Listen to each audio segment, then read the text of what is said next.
Глава Коми сегодня работает в Ижемском районе. Здесь он проинспектировал строительство школы на 600 мест в райцентре.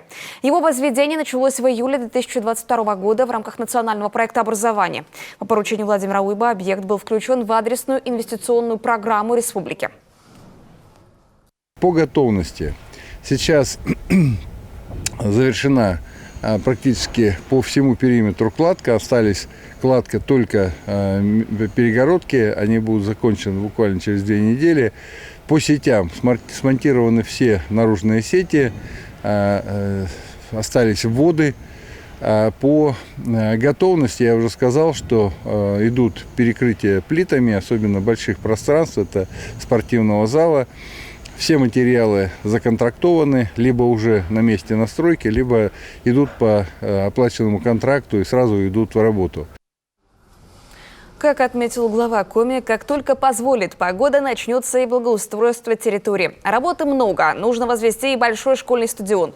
А само здание школы планируют создать 15 декабря. Ребята смогут здесь не только грызть гранит науки, но и во внеурочное время заниматься в различных кружках и секциях.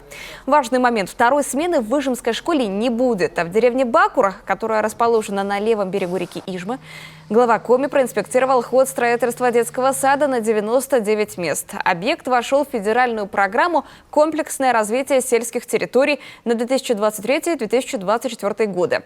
Привлечено федеральное финансирование. Кроме того, эту стройку также включили в региональную адресную инвестиционную программу. Жители ждали нового детского сада более 10 лет.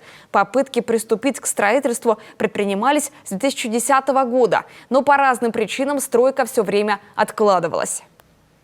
Село очень хорошо развивается, 500 жителей, и здесь своих порядка 60 детей, еще порядка 40 детей из близко расположенного села, откуда дети будут подвозиться, село Варыш.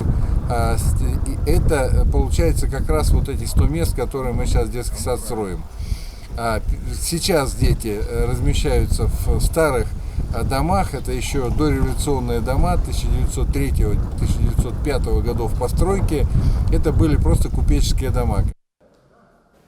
Здание уже возведено под крышу, застеклено, сейчас идут отделочные работы. Строительство, как отмечает глава, идет уверенными темпами. Сдать детский сад планируется уже к новому учебному году. Конечно, здесь на территории очень много работ по благоустройству. Рельеф сложный, место сложное такое с перепадами. И понятно, что как только вот позволит температура и более-менее вода уйдет, снеговая, талая, начнутся работы по благоустройству. Рядом с двухэтажным зданием будут обустроены 5 групповых площадок с теневыми навесами, физкультурная площадка и колясочный навес. Предусмотрены 2 пожарных резервуара, дизельная электростанция, бытовые площадки и стоянка для транспорта работников детского сада. Учреждения построятся своими медицинским, пищевым и стиральным блоками, залом для музыкальных и физкультурных занятий, кабинетом логопеда.